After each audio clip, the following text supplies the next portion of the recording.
Boa noite, muito boa noite. Seja aqui bem-vindo a mais uma live onde vamos extrair lições da Bíblia para os nossos dias aqui, para a nossa realidade hoje, nos nossos dias, e que lições que a Bíblia, que foi escrita milhares de anos atrás, pode nos trazer ainda hoje. Fica aí que você vai ver, fica até o final desse vídeo, que você vai ver quantas lições conseguimos extrair ainda hoje sobre a Bíblia para a nossa vida. Na última live falamos sobre o batismo de Cristo, sobre esse evento que determina o início ali do ministério de Cristo nessa terra, o início dos seus trabalhos, mas agora ainda havia uma preparação, que é o que nós vamos falar hoje, que é o deserto, a tentação no deserto e a vitória de Cristo. Então, quando nós vamos lá um pouco para frente, isso você encontra, isso foi um evento tão grandioso, né? Essa tentação no deserto, essa provação que Cristo passa, que você encontra no Evangelho de Mateus, no capítulo 4, de Marcos, no capítulo 1 e de Lucas, no capítulo 4. Três evangelhos que trazem esse evento importantíssimo, porque é ali que o ministério sofre a sua primeira tentação, que Cristo sofre ali a sua primeira provação agora, depois do seu batismo, depois que ele declaradamente inicia os trabalhos para o clímax do plano da salvação. Então ali ele é levado até o deserto, onde ele fica 40 dias sem comer, sem beber, passando ali necessidades físicas como ser humano, mas se preparando mentalmente e espiritualmente para o caminho que ele teria ali para frente. Hoje nós já sabemos o caminho que Cristo percorre. Nós sabemos sobre os problemas, as tentações, a renúncia que o povo tem com ele, toda a revolta, né, que o povo tem com ele lá na frente, todas as vezes que ele é perseguido, todas as vezes que ele é rejeitado. E é esse caminho que ele tinha que se preparar agora nesse momento, se preparar como pessoa, se preparar como salvador da humanidade. Então ele se prepara ali nesses 40 dias de muita oração, muita entrega, muita comunhão com o Pai. E ali no final desse percurso, quase chegando no final do período que ele ficaria ali no deserto, Satanás pensa: esse é o momento ideal para mim tentar Cristo. Desde que Jesus nasceu, a gente sabe que antes de Cristo nascer, vamos ser sinceros aqui, Satanás já sabia que ele viria, já sabia meio que o tempo que as coisas aconteceriam, porque afinal as profecias escritas ali, Daniel com a profecia das 2300 tardes e manhãs e todos os demais profetas apontando ali para o nascimento do Cristo, deram algumas pistas de quando o Cristo viria essa primeira vez. Então, Satanás, como um anjo de luz, ele tinha sido, né, um anjo de luz ali antes da sua queda. Ele tinha muito conhecimento, ele tinha uma sabedoria, tem ainda, né, uma sabedoria, um conhecimento que nós nem sonhamos em chegar perto. Porque imagina, ele tem milhares de anos de experiência, ele conviveu ali num local perfeito, sem pecado, né? Então, imagina o conhecimento e tudo que ele tem ali para usar ao seu favor. Então, ele sabia quando Cristo viria. Então, desde antes de Cristo nascer, como um bebê indefeso, o inimigo já tramava para que isso não acontecesse. Já tramava para que fosse um local difícil, um local com muito pecado, com muitas falhas, com muitos erros, com muita perseguição, tanto que Cristo nem havia completado alguns anos de vida, ele já sofreu uma perseguição absurda ali na cidade que ele nasce, que é Belém da Judéia, né, que as crianças menores de 2 anos são mortas, mas pela proteção divina eles saem de lá, a gente já viu isso. Mas o trabalho do inimigo ali, de Satanás, era justamente esse, né, destruir esse ministério, destruir o plano da salvação, destruindo Cristo. Esse era o objetivo dele. E ali, quando ele vai no deserto ali, é mais uma artimanha, mais uma tentativa de que o plano de salvação não fosse cumprido em Cristo Jesus. É mais uma tentativa que Satanás faz para que, assim, as coisas não aconteçam, para que continue do jeito que estava, que para ele estava bom, né? Ele tinha aqui um governo, tinha pessoas ali que serviam a ele, né, que ele conseguia convencer, e para ele estava ótimo, mas a gente sabe que Cristo veio para nos salvar. E ali, no deserto, a primeira coisa que Satanás, ele surge primeiro como um anjo de luz, né, mostrando toda a sua honra, glória, né, como eu sou bom e poderoso aqui. E é engraçado como a gente vê, né, como que é um reflexo total oposto ali da situação que Cristo estava.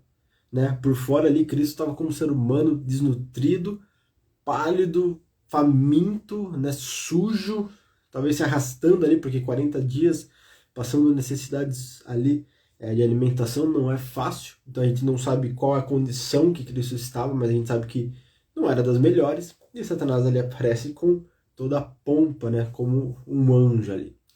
E a primeira coisa que faz Cristo perceber que ele não era um anjo enviado de Deus, mas sim que ele era o inimigo, é a primeira questão, a primeira coisa que ele fala, né?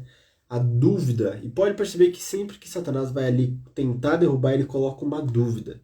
Então ali a primeira dúvida é, se você realmente é filho de Deus, transforme essas pedras em pães e sacie a sua fome. Tem algumas coisas que a gente tem como tirar, mas pode perceber que nas 3 vezes que os evangelhos trazem da tentação de Cristo, né? Tanto o primeiro, que foi a transformar a pedra em pão, o segundo, que é se jogar do ponto mais alto do templo, e o terceiro ali, que é oferecido todos os reinos para ele, todas as vezes ali é colocado uma dúvida, uma incerteza, algo para que Jesus duvidasse, né? De si, duvidasse de Deus, duvidasse até do plano da salvação.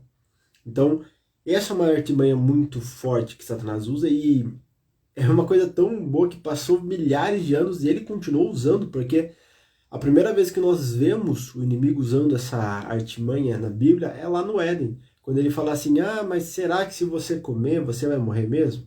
Claro que você não vai morrer, come esse fruto bonito, por que será que esse fruto não está ali disponível para vocês comerem? Né? O que tem de especial nele? Olha a dúvida ali, a sementinha da discórdia colocada ali pelo inimigo, e é esse o modus operandi dele. Então ele faz a mesma coisa com Cristo. Olha, se você for o Filho de Deus, né? Se você...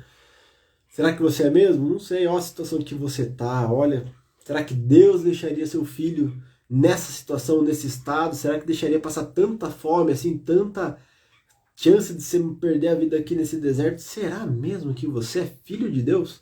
Mas se você for, me prova, me mostra aí, cala a minha boca e transforma essa pedra em pão. E ali também, não só isso, mas trazendo a primeira tentação ao instinto mais básico do ser humano, que é o do alimento, que é o do se alimentar, né, para sobreviver. Nós, como seres humanos, como pessoas, precisamos do alimento. E é engraçado como que essa é uma necessidade tão básica, né, que a criança, o nenê que não sabe nem falar, ele sabe falar assim, olha, eu preciso de comida. Ele chora e fala assim, eu preciso de comida, me dá comida que eu tô com fome. Então é uma necessidade muito básica. E é ali que o inimigo ataca. Olha só, o Thiago entrou aí. Boa noite, meu amigo. Boa noite, Thiago. Que bom que você tá aí na live aqui no Instagram com a gente. Então ali, voltando, essa é a necessidade mais básica ali. E é aquele ataque. Ele atacou Adão e Eva com isso também. Eles não tinham necessidade do alimento, não tinham a falta do alimento ali no Éden, Adão e Eva. Mas eles tinham a restrição de não poder comer um determinado alimento. Então você vê como que nessas coisas mais básicas que o inimigo costuma atacar as pessoas, costuma tentar as pessoas, então ele provavelmente vai atacar algum desejo, alguma necessidade básica sua e falar assim, não, mas se não tiver mais, mas se acontecer isso, e se não der, sabe, essas pequenas dúvidas que fazem você duvidar de Deus, né? A segunda tentação que o inimigo ali coloca, e só voltando, eu vou falar primeiro sobre as tentações e depois sobre as respostas de Jesus, para a gente ter um apanhado geral. Eu não vou falar assim, tentação, resposta, vou falar primeiro das 3 tentações, primeiro que as artimanhas que o inimigo traz aqui, as 3 primeiras, e depois como que Cristo responde ali as 3, tá? E que lições a gente tira disso. A segunda tentação, ali, depois que Cristo passa pela primeira, do pão, ele leva Cristo até em cima do ponto mais alto do templo, ali na Cidade Santa, né, Jerusalém, e ele fala assim, se você for filho de Deus, né, está escrito, é engraçado que ele também responde com está escrito, ele usa a própria escritura para tentar Jesus. Ele usa a própria palavra de Deus para falar assim, tá escrito assim, se você cair, os anjos virão e te segurarão, te protegerão e não deixarão você cair. Então se joga, vamos ver se você realmente é protegido de Deus. Vamos ver se você realmente aqui vai ser salvo pelos anjos do Senhor. Então olha só, colocando ali mais uma vez a dúvida, a incerteza. E quando a gente volta um pouquinho aqui no tempo, 40 dias atrás, Cristo estava saindo das águas do seu batismo, ali ouvindo uma voz celestial de Deus falando assim: esse é o meu filho amado, esse é aquele que eu escolhi, esse é o meu filho. Ele já havia declarado ali abertamente. Não tinha necessidade de Cristo colocar Deus à prova novamente. Não havia necessidade de Jesus olhar para aquilo que havia acontecido e pensar: não, realmente, eu preciso de mais uma prova. Eu preciso colocar aqui mais uma questão que Deus precisa responder. Olha a incerteza, a dúvida, né, sendo plantada. E se Cristo ali fizesse qualquer uma das coisas que Satanás queria, ele estaria colocando todo o poder divino, todo o plano de salvação, toda a escolha de Deus de dar o seu filho ali para pagar o preço do pecado em xeque, porque se assim, não, realmente eu preciso de mais uma prova. Eu preciso aqui saber um pouquinho mais. Tudo que Deus me deu até agora não adianta, né? Eu preciso de que nem Gideão, né? Põe a pedra, se a pedra ficar seca e em volta molhado, beleza. Agora é o contrário, a pedra molhada em volta seca. Sabe, sempre colocando uma dúvida atrás da outra para que Deus prove quem ele é. Cristo não precisava disso. Mas Satanás quis jogar essa incerteza. E como que ele faz isso? Usando a própria Bíblia, usando as próprias escrituras, né? O está escrito. Então, olha, cuidado com os textos fora de contextos, com as interpretações do eu acho. Olha, está escrito aqui, eu acho que significa isso. Porque não existe, eu acho, tá? Não existe interpretação da Bíblia no contexto social. Não existe interpretação da Bíblia no que eu vivo na minha vida. Existe interpretação bíblica na Bíblia. O contexto é o contexto bíblico. O que Deus quis nos passar, ele está presente na Bíblia. Não quer dizer que as lições não sirvam para nós nos tempos de hoje, na nossa vida, no nosso contexto social hoje. Mas a interpretação, o significado do que cada verso fala, do que cada palavra de Deus fala, ele já transmitiu na própria Bíblia. Não é algo aberto a interpretações de segundos ou terceiros. E é por isso que, infelizmente, nós vemos que, como tem se proliferado, né, o número de igrejas diferentes, o número de pessoas que têm ideias distorcidas, porque eu leio isso, eu acho que é assim, eu leio isso e para mim é melhor se for assim, eu leio isso e para mim, na minha realidade, não faz sentido ser mais assim hoje em dia. Não é isso que Deus deixa. Deus deixa escrito, por extenso, o que ele quer dizer, qual que é o contexto que ele fala e por que ele diz aquilo. Então, olha só, não cabe a nós aqui criarmos interpretações, criarmos sentido. Basta nós lermos e tirarmos as lições que aquele contexto traz para nós e aplicarmos essas lições para a nossa vida, mas não aplicar interpretações erradas. E foi-se ali que o inimigo fez, que Satanás fez, ele tirou um texto fora de contexto para lhe justificar uma dúvida, para plantar essa dúvida na cabeça de Jesus Cristo. E nem fazia ali sentido ter essa dúvida de Deus, sendo que o próprio Deus já havia falado que Cristo era o seu filho amado, né? Toda a cena do batismo ali foi uma grande declaração. Cristo passa por mais uma vez, mais essa tentação, e nós vamos voltar depois com as respostas de Cristo, tá? Fica até o final, não sai daí, porque a gente vai vir com a parte de Cristo e com as lições que ele nos traz. E a terceira e última tentação, Satanás leva ele até o alto de um monte ali, e agora ele mostra toda a sua natureza, não mais como um anjo perfeito e agradável, não mais como um ser bonzinho, mas sim como aquele rebelde, anjo rebelde que destruiu ali a terça parte dos anjos, né? Conseguiu convencer eles do pecado, trouxe eles aqui para essa terra que caiu no pecado e ele agora demonstra toda a sua natureza e a sua personalidade quando ele abre para Cristo ali todos os reinos, e aqui nós vemos ali que ele mostra os reinos. Eu imagino ele mostra não só prédios, não só reinos, né? Não só construções ou grandes cidades, mas ele mostra as pessoas, né? Os cidadãos daquele reino, todas as pessoas pelas quais Cristo veio morrer, pela qual Cristo veio sofrer.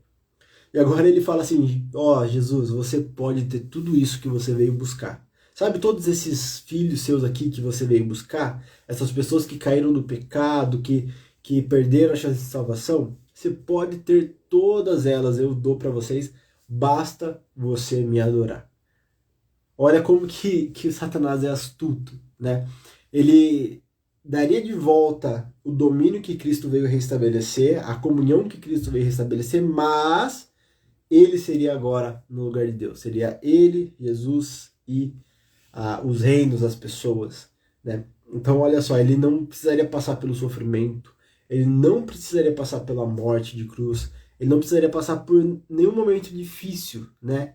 Ele conseguiria ter um reino aqui, simplesmente adorando a Satanás, adorando o inimigo, né?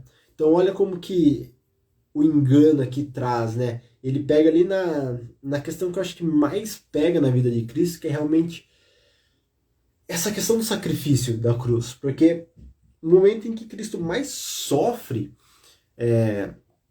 eu não acho nem que... quer dizer, assim, eu acho que é o momento do Getsemane, né? Quando ele soa gotas de sangue, a gente vê que ele estava passando por um estresse gigantesco.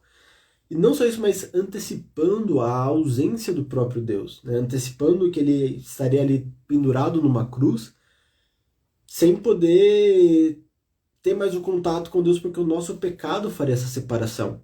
Então esse foi o momento assim que eu acho que Cristo mais sofreu, porque em toda a sua vida aqui nessa terra, em todo momento, esse era um único ponto em que ele se separou totalmente de Deus, em que ele não conseguiu mais ouvir o seu Pai, em que ele perdeu completamente a conexão por causa do nosso pecado, não porque ele pecou, mas porque ele carregou sobre si o nosso pecado.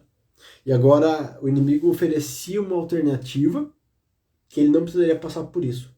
Só que se Cristo tivesse aceitado, ele perderia completamente a comunicação com o Pai, ele perderia completamente a comunhão que ele tinha com o Pai, porque aí ele adoraria a uma pessoa que não é Deus, ele adoraria ao próprio inimigo. E isso não estava no plano. O plano de salvação iria água abaixo, né? Tudo que Cristo viveu, todas as preparações, tudo que aconteceu, de nada serviriam se Cristo tivesse tomado essa escolha.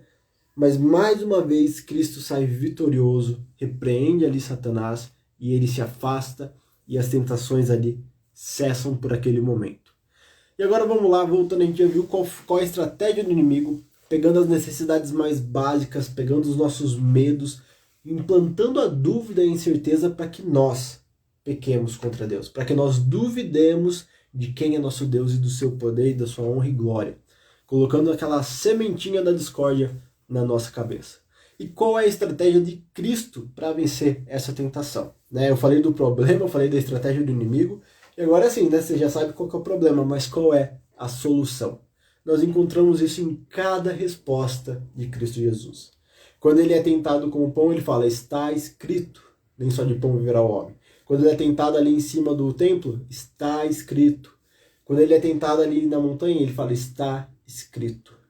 Então, todas as vezes que o inimigo tenta trazer alguma incerteza, alguma dúvida, tenta trazer algo para ele duvidar, ele sempre rebate com a Bíblia, ele sempre rebate com o texto e o contexto do que ele quer falar, dando significado e falando, isso daí não está certo por causa que a Bíblia fala isso, isso, isso. Isso daí não está certo porque está escrito aqui, fala que eu não devo fazer isso, porque fala que eu não devo fazer isso, porque fala que você está errado aqui, e repreende vez após outra Satanás com o está escrito.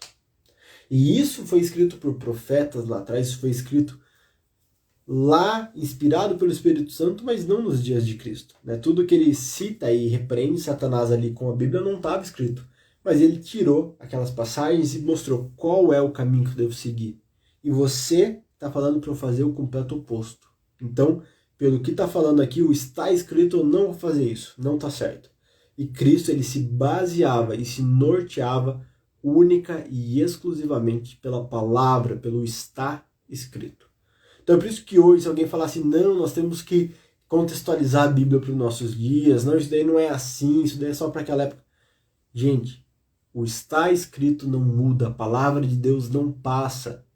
A gente sabe que Ali nós encontramos a vontade de Deus para o seu povo. E Deus é um Deus que não muda. Diferente de nós, que passa o tempo, nós mudamos de opinião, nós mudamos nosso pensamento quanto àquilo ou ao outro, mudamos até o nosso gosto por comida. Cristo não muda. Ele é o mesmo ontem, hoje, amanhã. O tempo não tem mudança nenhuma em Deus, que ele é o mesmo. Desde o primeiro momento, Adão e Eva ali, a criação do mundo, até o último momento, antes de Cristo voltar nas nuvens do céu. Ele vai continuar sendo o mesmo para os seus filhos. A sua lei continua sendo a mesma. Então é por isso que quando você estiver passando por um momento difícil, busque a resposta na Bíblia. No que a Bíblia quer falar para você. Não no que você acha ou que você prefere. E não tenha medo, não tenha dúvida. Por mais que a insegurança possa bater.